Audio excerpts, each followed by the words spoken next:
Hey everyone, so I thought it might be fun to talk a little bit about my compositional process. I feel a little bit embarrassed about calling myself a composer because, a composer to me is somebody who writes a complete symphony straight down out of their heads, without any reference to anything else, and I'm obviously not one of those. But obviously, as jazz musicians, we're often writing our own and performing our own material as well as adapting other people's material.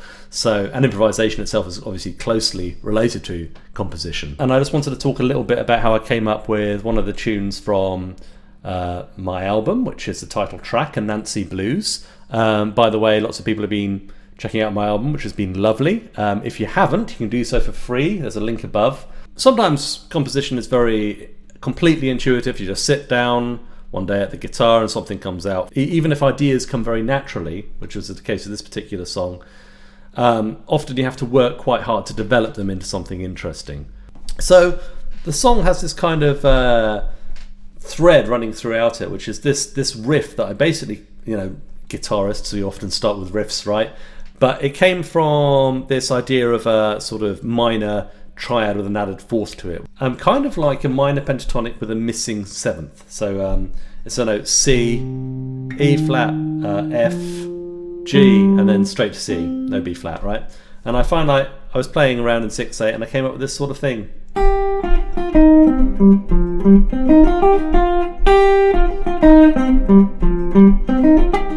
well, that's nice. I mean, it's a sort of vaguely West African 6/8 bembe sort of feel. What can I do with that?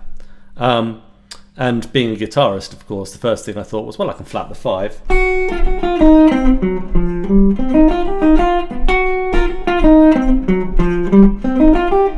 Dig a little bit more into the blues.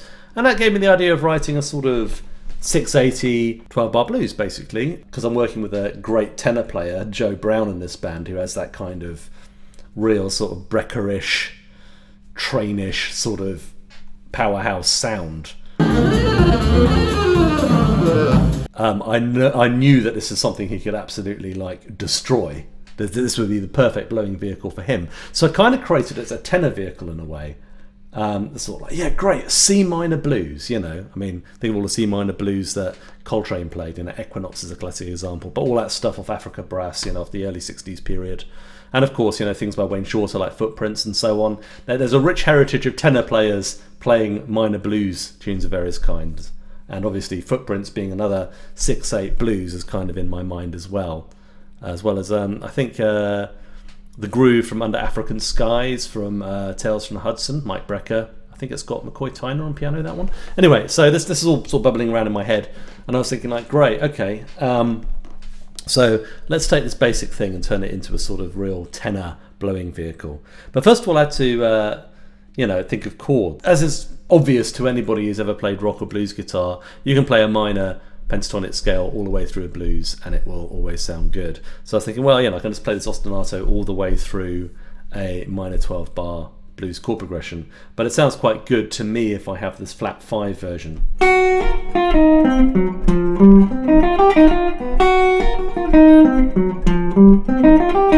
At the end, it kind of gives a bit of variety. So then I sort of laid down this basic figure and started to think about what chords I could put underneath it.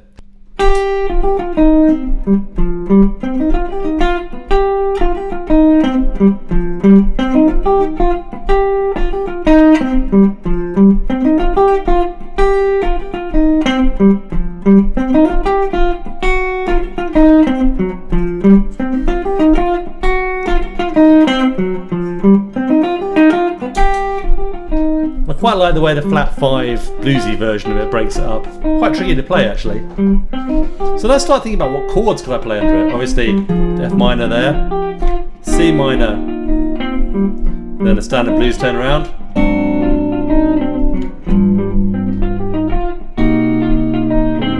That doesn't quite fit with that. So that was kind of that last C minor chord doesn't quite fit. So that gave me a little bit of a pause for thought. What could I do to facilitate that last little bit? So it doesn't come back to the beginning, does it? It doesn't come back straight back to C minor because of that flat 5 again. So that made me think like, okay, what's the theme of this tune? It's kind of got this spidery kind of aspect to it. And that made me think of course, the character Anansi from West African and Caribbean folklore.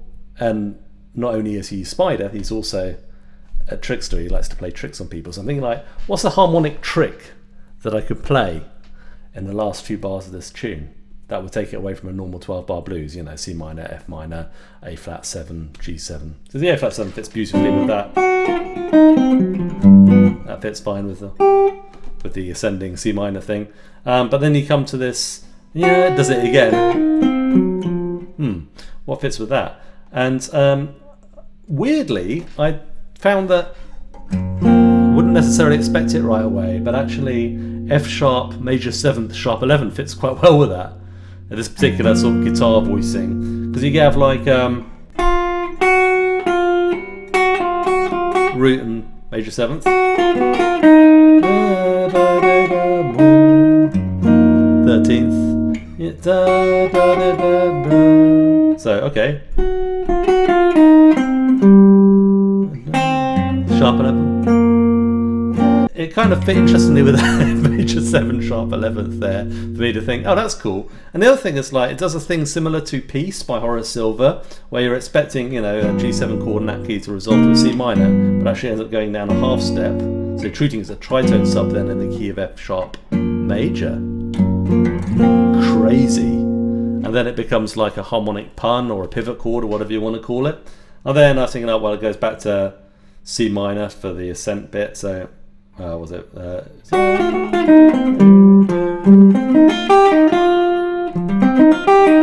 bit? So I went to a closely related chord of C minor, which is F7. So the progression is like this little descending chromatic thing. It goes the usual A7 sharp 11th there, G7, G sus more properly perhaps because of the you know, the nature of the melody over there. Should really be that. It's kind of slightly exotic F sharp major 7th, and then my F sharp 7 sharp 11th chord. So boom boom. So it goes something like this.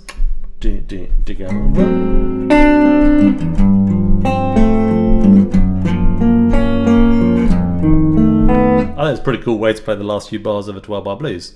So the other thing I was thinking about the chords is like, I really like tunes that go up and down in thirds. So obviously in a normal blues you go C minor, the minor blues that is, straight down to F minor 7th. But I was thinking like, why not, you know, split the difference and put a chord in between. Also thinking of the Wayne Shorter tune Mahjong, which does a similar thing. Go from the minor down to the major 7th chord, a major 3rd below, and then down to F minor, and then C minor. So that's the two sort of ways that I decorated that basic sort of minor blues structure, taking it away from those basic sort of equinox style chords or whatever. I ended up with this.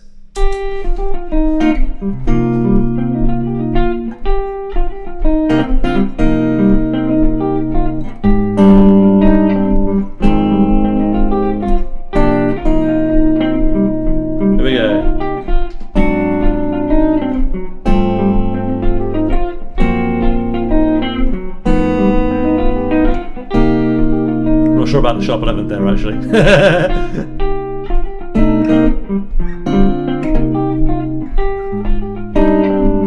remember whether they play it on the record or not, it's been a long time. Here we go. This is F13. Sounds better. Let's leave those chords in so you can hear them. Here we go.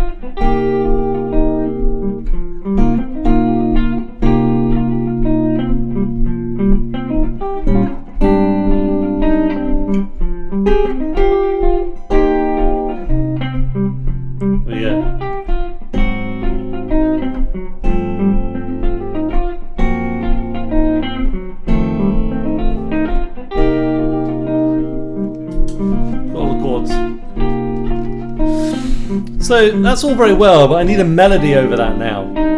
So I was thinking something very bold and simple that a tenor sax can absolutely tank. So something in C minor pentatonic, obviously. Here we go.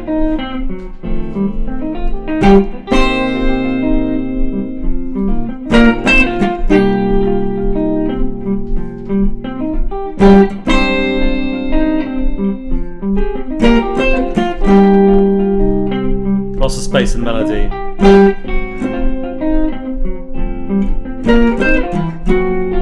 Oh, slight mistake there.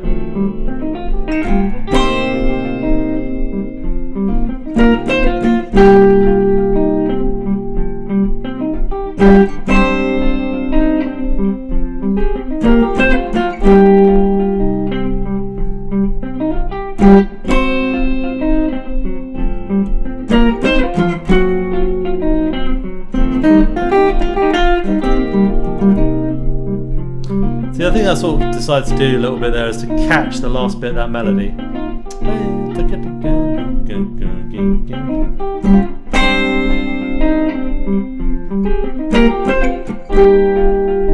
then the modified bluesy version.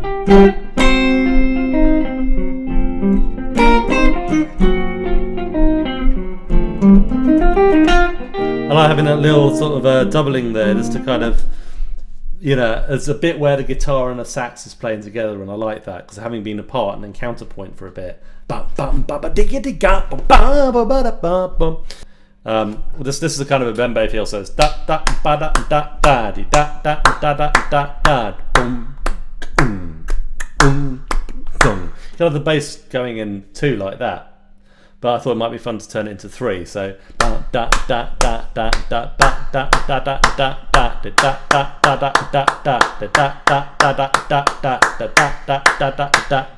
because you can break up a bembe bell pattern into 3 or 2, and the distinction doesn't really exist in like West African music at all. It's just like, okay, those are both of those things at the same time. So the bass walking in 3, boom, boom, boom, boom, boom, beam, bam, boom, bam, boom, boom, bam, boom, boom, bam, bam, bam, bam, bam, bam, bam, bam, bam, boom, boom, bam, bam, you know, so on, right? So it kind of creates a slightly different intensity. I suppose it's more like footprints, if anything.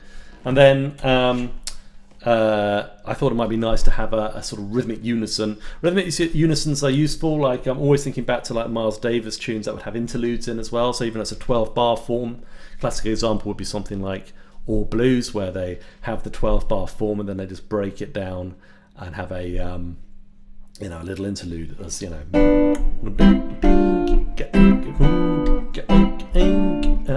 they play it's like for 4 bars, whatever it is, 8 bars is it?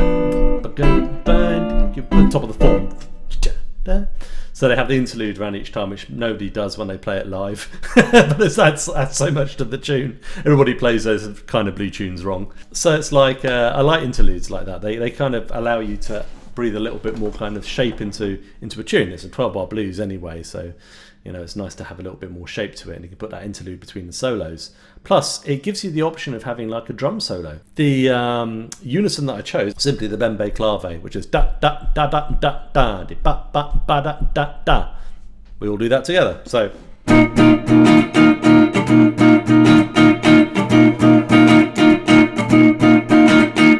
And again, easily just like space it out a little bit more, so it's boom,